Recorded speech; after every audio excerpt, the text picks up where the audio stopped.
I'm Henny B, and welcome to the World War I Stories podcast, where history comes alive through the voices of those who lived it.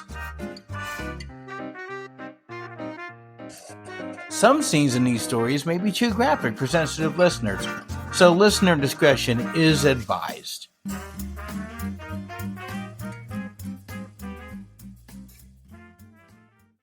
Today's episode, Threads of Fate.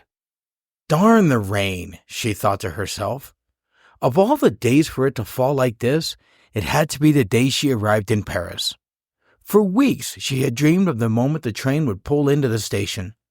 She imagined herself gazing out the window in awe of the architecture and the electric atmosphere.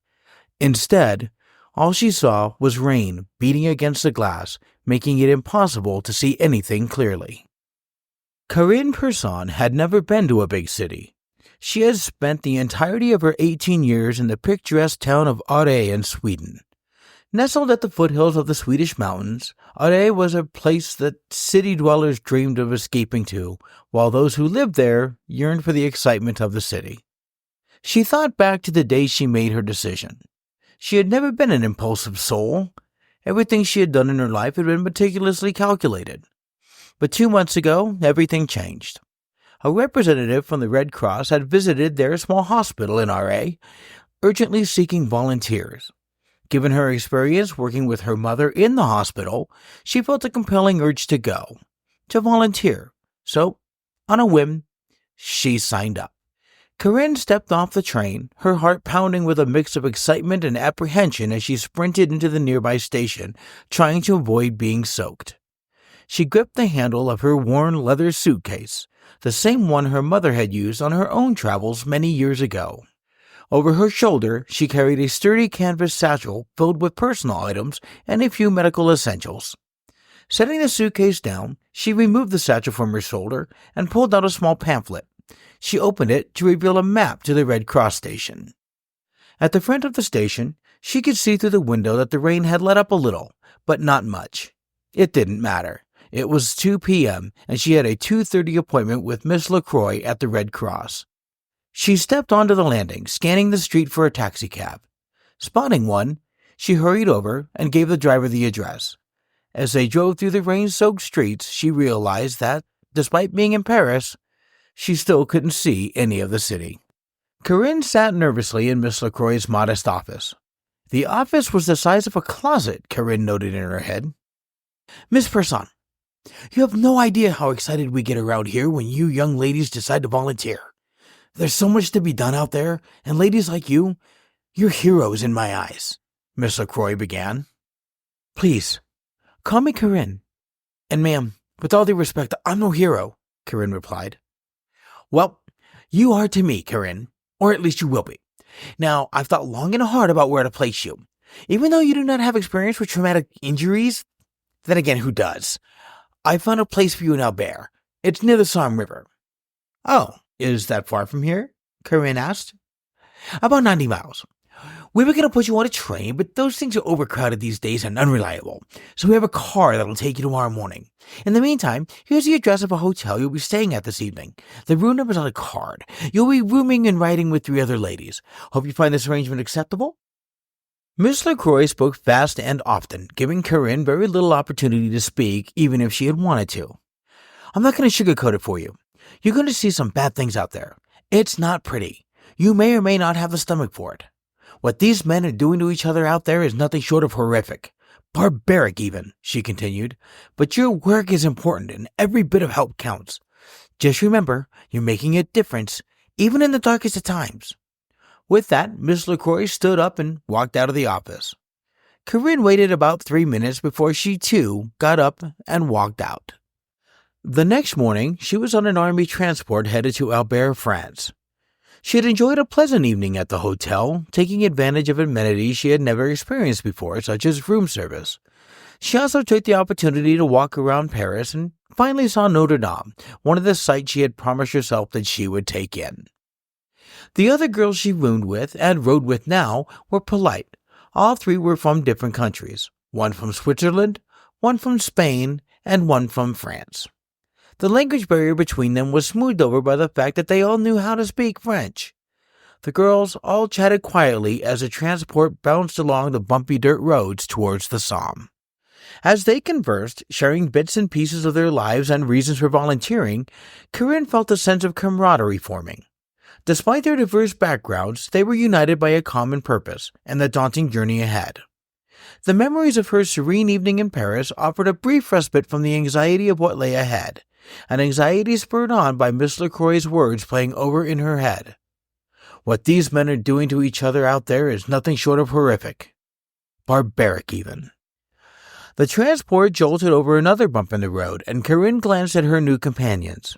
Their quiet determination and shared apprehension mirrored her own feelings. She took a deep breath, steeling herself for the challenges that awaited them. The landscape outside the window began to blur as her thoughts drifted to the wounded soldiers they were going to help, and she silently vowed to do her best to bring some measure of comfort and care for those in need. "I can do this," she said to herself, perhaps a little louder than she meant to. "Are you okay?" asked Marie, the French girl. Karin, realizing that she had indeed spoken louder than she intended, glanced at all three girls. All were looking at her now. "Yes, I'm fine. Guess I'm just a little nervous." "We're all a little nervous," said Elise, the Swiss girl.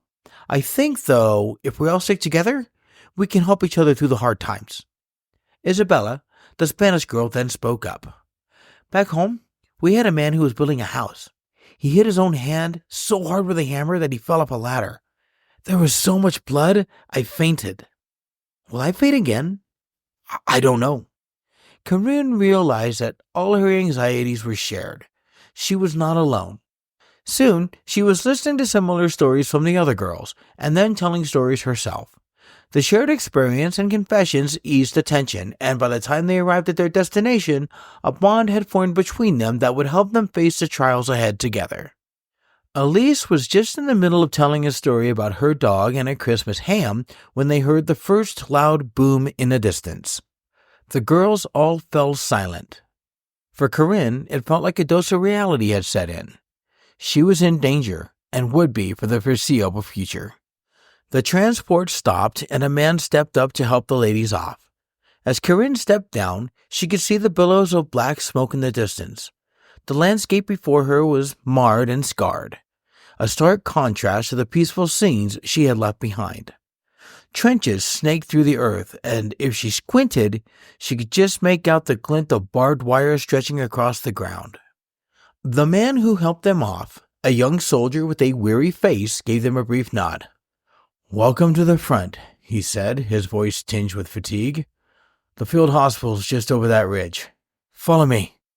Karin glanced at her companions, Elise, Isabella, and Marie. They all shared the same look of apprehension and determination. They picked up their bags and fell into step behind the soldier. As they walked, the sounds of war grew louder. Explosions, distant gunfire, and the occasional shout. The air was thick with the smell of smoke and earth. The reality of their situation pressed down on Karin. But she steeled herself, knowing that they had a job to do. They reached the field hospital, a sprawling collection of tents and makeshift shelters. Medical staff moved hurriedly between the tents, tending to the wounded. The central surgical tent was abuzz with activity, and the sight of soldiers being carried in on stretchers was a stark reminder of the horrors they were about to face. A nurse approached them, her face lined with exhaustion but her demeanor brisk and professional. "You must be the new volunteers," she said. "I'm Nurse Thompson. We're glad you're here. Come with me and I'll show you around. This is the triage tent. When wounded soldiers arrive, we assess their injuries here. We decide how serious their injuries are and who needs treatment first. This helps us make sure the most critical cases get immediate attention," Nurse Thompson explained at the first tent they came to. Karin looked around and saw a series of tents erected, each clearly serving a distinct purpose. They walked over to the largest tent in the compound. "This is the surgical tent. We will all spend a lot of time here. Our job is to make sure the surgeons have what they need and keep the lamps lit. This is the most important tent here," Nurse Thompson explained. "We have the wards separated by injuries. Over there are the surgical wards.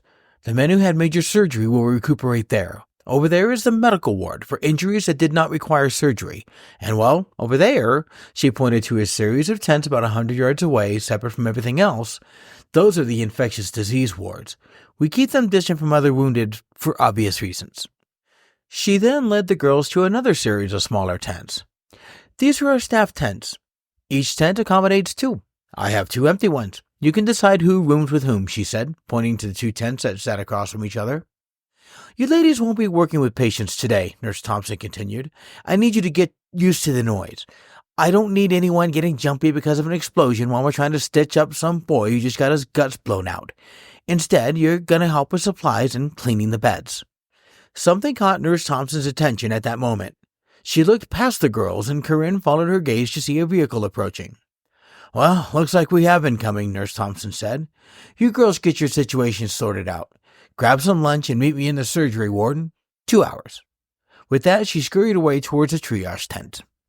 After some deliberating, it had been decided that Karin and Isabella would share one tent and Marie and Elise the other. The tent was small with 2 cots, each cot with a small bedside table adorned with an oil lamp. At the foot of each cot, there was a sturdy footlocker for personal belongings and additional storage. A simple wooden shelf was mounted on the side of the tent, holding a few books, medical supplies, and personal items. A portable wardrobe stood in the corner, providing space to hang uniforms and coats. Hooks and pegs were strategically placed around the tent for hanging bags, pouches, and other smaller items. A small folding table with 2 chairs was set up near the entrance, serving as a makeshift desk for writing letters or organizing documents. On the table, there was a tin basin and a pitcher for washing up, along with a few towels neatly folded beside them. A wicker basket under the table held extra blankets and linens. In one corner, a canvas bag hung from a hook, filled with essential items like bandages, antiseptics, and other medical necessities. A crate near the door held some non-perishable food rations and a few personal mementos. The overall setup was functional and organized, making the most of the limited space available while ensuring that Karin and Isabella had everything they needed close at hand. Karin made her way to the wardrobe where 4 white uniforms hung. They may not fit the best, but they would have to do. She took one down and held it up, examining its simple but clean design. This'll work, she said, more to herself than to Isabella. Isabella, meanwhile, was unpacking her bag, carefully placing a few cherished photographs on her bedside table next to the oil lamp. She glanced over at Karin. At least we have a place to keep things organized, she said, trying to find some comfort in their new surroundings. Karin nodded, slipping into one of the uniforms. Yes, and it's good to have everything within reach. We'll need to be efficient. The 2 women continued to settle in, each finding a small sense of order in the midst of the chaos that surrounded them. The tent, though modest, became a small sanctuary where they could prepare themselves for the demanding days ahead. 45 minutes later, they met Marie and Elise outside. They had to search for the field kitchen and mess area, but eventually found it. They lunched on hardtack, cold corned beef, and a tin mug of weak tea. After their modest meal, they made their way to the surgical ward to meet Nurse Thompson. They spent the rest of the day performing various tasks as requested by Nurse Thompson as well as other nurses on the staff. They swept the floors, changed linens, and assisted with medications and meals. By the time the clock struck 8 p.m., the girls were exhausted. They all squeezed into Karin and Isabella's tent, seeking a moment of respite from the day's relentless demands. Did you see the man in bed number 4? Karin asked the others, her voice tinged with a mixture of horror and disbelief. I couldn't imagine going through that. Shrapnel right in the eye, added Marie, shaking her head. I feel we'll see worse than that in the future, Isabella said, visibly shaken by the thought. I heard one of the other nurses talk about a man whose bowels had spilled out of himself and onto the cot. She wasn't concerned at all if he would survive because she knew he wouldn't. She wondered why they wasted time even bringing him here. It seems so callous, so realistic, Elise interjected. It was realistic, and sadly, some months from now, we'll all be that immune to all of this. We will worry about the efficiency and saving those we know we can save and not wasting our times on the ones that we cannot save. We can call it callous now, but I can guarantee we won't later. The tent fell into a heavy silence as the weight of Elise's words settled over them. Each of them grappled with the harsh truth that had been laid bare. The realities of war were brutal, and the path they had chosen was not for the faint of heart. Karin sighed deeply, staring at the dim glow of the oil lamp. I just hope we can hold on to some part of ourselves, some part of our humanity. Marie nodded. We have to, for the sake of the ones we can save. The conversation trailed off. each of them lost in their thoughts. The camaraderie they shared was their only shield against the encroaching darkness. Karin was assigned to triage, and over the next few months she realized just how correct Miss LaCroix was. What these men were doing to each other was barbaric. It was more than barbaric. It was insanity. But for all the horrendous things she saw, nothing could prepare her for Pierre. Karin stepped out of her tent that early November morning. The ground was dusted with frost and ice. By now, she had a standard routine. Wake up, take in whatever was being served in the mess, then head into the triage tent to begin her shift. "It's quiet in here today," Karin quipped to a fellow nurse. "Not for long," the nurse named Ingrid responded. "Why do you say that?" "A runner showed up about 10 minutes ago. There's been some sort of mishap. We're going to be getting some civilian casualties," Ingrid told her. "Civilian? That seems to be more than a mishap, don't you think?" Karin was flabbergasted by the news. A new voice cut through the conversation. It was Dr. René, a Frenchman with a steely demeanor. "A crew was moving a howitzer and forgot to unload it. It got jostled and fired, hitting a village. They should be here any moment. Let's be ready, ladies," he instructed, his voice calm but urgent. 5 minutes later, the casualties began to arrive. At first, it was just a trickle, but soon it became a relentless stream, pouring in like water from a hose. Karin and the other nurses in the triage ward worked frantically, assessing injuries and prioritizing the critically wounded. The injuries were tragically familiar: shrapnel wounds, severe burns, and the occasional broken limb. One elderly woman had suffered a heart attack. By the time she arrived, it was too late to save her. The chaos and urgency in the ward were palpable as they fought to bring order to the overwhelming influx of patients. Just as Karin finished sending a man with a shattered femur to the medical ward, she noticed another cot being wheeled in. The figure on it seemed different from the rest. As she got closer, she saw the lower part of the bed was covered in blood. She lifted the sheet, and what she saw filled her with a shock she had never felt before. She had seen some pretty severe injuries, but this? The legs were mangled and twisted, almost severed. Her gaze shifted to the person's face, and for the first time, she realized these legs belonged to a child. Not a man, but a boy, no more than 8 years old. Why had the body size not registered beforehand? Her instinct kicked in immediately. "Surgery! This boy needs surgery!" she exclaimed. She started to wheel the cot towards the exit, but was stopped by an orderly. "Nurse, we got him. Let us take him," the orderly instructed. He motioned for another orderly, and with one pushing and the other pulling to control the direction, they moved towards the exit. Karin followed with a determination she had never felt before. They crossed the way to the surgical tent where the orderly spoke again. "This is as far as you go, nurse," he barked. Karin stopped at the door to the surgery, and as she watched the boy disappear into the tent, all the emotions she had held at bay over the last few months suddenly escaped her. She stood there, trembling, as tears streamed down her face. Then she dropped to her knees and cried. The weight of the relentless suffering she had witnessed, the overwhelming sense of helplessness, and the sheer exhaustion of giving all she had to her patients finally broke through. The sobs racked her body, each tear a release of the pain and sorrow she had bottled up for so long. In that moment, she allowed herself to grieve, not just for the boy, but for every life shattered by the horrors she had seen. After a few minutes, Karin stood, gathered herself, made her way back to the triage tent, and got back to work. "It's good that you got it out, Karin," Isabel told her that evening. "I feel like sometimes I'm desensitized to all of this," Karin said reflectively as she lay on her cot, her grief still apparent on her face. "You know how I take a walk every night when our shift is over?" Maria, who was visiting our tent, asked. Both Karin and Isabel looked at her, anticipating her next words. "It's so I can go off and cry. I was always told as a kid that holding it all in was unhealthy, so when I'm upset, I go off and cry. I let it all out. And since we've been here, I've never cried more in my life," she continued. The tent was silent for a moment, each of them lost in their own thoughts. Then Maria added, "It's the only way I can keep going.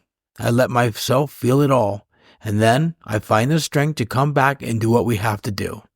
Karin understood completely and nodded again. "No offense taken. I get it." That night, as Karin lay on her cot, she thought about what Maria had said. Everyone had their own way of coping, and it was important to respect that. She knew she needed to find her own method to deal with the emotional toll of their work. The next evening, after her shift, Karin found herself in the surgical ward, sitting in a chair next to the bed where a small, now legless boy slept soundly. She watched his peaceful face, the rise and fall of his chest, and the bandages where his legs used to be. Once again, she wept. The emotion she had tried so hard to control washed over her anew. She took his tiny hand in hers, feeling the warmth and fragility of his grip. To her surprise, the boy squeezed her hand, a gentle yet reassuring response. It was a small gesture, but it spoke volumes. Karin's heart ached for him, for his lost limbs, his innocence shattered by circumstances beyond his control. And for the next week, this is where Karin spent her evenings, weeping and sometimes crying openly next to a fragile, innocent victim of war. The boy had been under heavy sedation for 2 weeks. If he ever woke, Karin never saw it. He was always asleep when she made her nightly visit. Until today. Karin had finished a grueling 12-hour shift in the triage tent. There had been a fierce battle between the armies and the casualties had mounted. She was dirty, blood-soaked, and tired. All she wanted was some peace and quiet sitting next to the boy. Nothing relaxed her quite like watching his innocent face in a deep sleep, his chest rising and falling, his occasional mumbling in his sleep. Somehow, his presence was her comfort zone, the place where she could go and reconcile all the madness in her mind. When she entered the tent, there was a nurse already sitting with him, and to her surprise, the boy was sitting upright and smiling happily as he held a plush puppy in his arms. The nurse, she knew, was Nurse Astrid. They worked different shifts and in different wards, but often talked in passing and were friendly to each other. "Look who's awake!" Astrid was excited, and this excitement passed on to Karin. "Oh my goodness." Karin stood in the doorway for a moment, her hand to her mouth, and unbeknownst to her, a tear streamed down her face. Karin rushed to his side and exclaimed with such happiness that the boy was taken aback, "I'm so happy you're awake." The boy showed some nervousness, and Karin impulsively hugged him.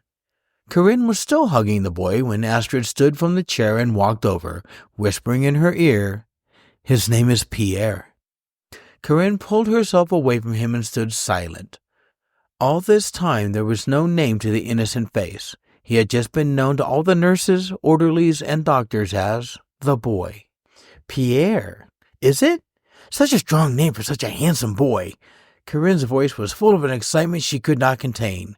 Pierre looked at her and smiled. "I'm named after my grandpa." Karin's heart melted at his words. She knelt beside his bed and gently touched his hand. "That's a wonderful name, Pierre. Your grandpa must be very special." Pierre nodded, his eyes shining with pride. "He is. He used to tell me stories every night before bed." Karin smiled warmly. "I'd love to hear some of those stories someday." Pierre's smile grew wider, and he clutched the plush puppy closer. "Maybe I can tell you one tonight?" he said shyly. Astrid gave Karin a reassuring nod before quietly leaving the tent, giving them some privacy. Karin walked around the bed and to the chair that she had spent so many evenings in. She stayed with Pierre, talking to him gently and listening to his stories about his grandpa and the things he loved. With each word, his excitement grew. He was animated with his hands as he spoke. In that small, dimly lit hospital tent, amidst the suffering and chaos of war, a bond was forming between Karin and Pierre. It was a bond of trust, compassion, and unwavering support. And in that moment, Karin knew that no matter what the future held, she would be there for Pierre, helping him find his way in a world that had been so cruelly altered. Eventually, Pierre fell asleep and Karin made her way to her tent. "You're out late," Isabel said sleepily from her cot. "The boy woke up today," Karin replied, exhausted but still excited. "His name is Pierre." Isabel sat up in her cot, her eyes wide. "That's wonderful news. How's he taking things?" "So far, so good. He has the most infectious smile and the best stories about his grandpa." Karin beamed with a happiness she had never felt before. "It's going to be so hard to sleep. I'm so excited." Isabel bounced from her cot and embraced Karin. She could feel Karin's happy tears seeping through her nightgown and onto her shoulder. They stood like that for a minute when Isabel pulled herself away, looked up at Karin and wiped her tears. "You're a beautiful soul, Karin. You're going to make a wonderful mother someday." Karin felt her heart swell at Isabel's words. "Thank you, Isabel. That means so much to me." The girls put out their lamps and Karin got into her cot where, contrary to her earlier statement, she instantly fell asleep, exhausted but at peace. The next evening, when she arrived and sat next to him, he was again in a jovial mood. "Karin," he said excitedly. "Pierre, how was your day today?" she asked him. "Well, I didn't do too much. I was thinking of playing hopscotch, but I guess I'd have to call it hopsquat." He laughed at his own cleverness. Karin laughed as well. She loved his jovial nature. He quickly quieted down and asked reflectively, "Karin, did my mommy and daddy make it? We were working in our garden and then kaboom! Everything got loud and hot and painful. Then I woke up here." "Oh, sweetheart." She was not prepared for this. For the last few weeks, as he lay in his bed, the nurses and doctors sent messages out to the village hoping to find his parents. But due to the severity of the damage to the village, most of the inhabitants had fled, and the ones that stayed could give them no information about a small boy and his parents. "I'm afraid that you may have been the only survivor. I'm so sorry. All of us here hoped your parents would show up looking for you, or that your parents would answer one of our messages at the village, but they didn't. Deep down, I knew that." Pierre sounded older than his years at that moment, Karin thought. "I hope they didn't feel any pain," he added. At that moment, another nurse, Nurse Murphy, entered the room. She was there to administer more morphine. Karin realized that even though Pierre knew his legs were gone, he didn't feel the pain thanks to the doctors and nurses. She was grateful for that. When Murphy was done, she gestured for Karin to join her.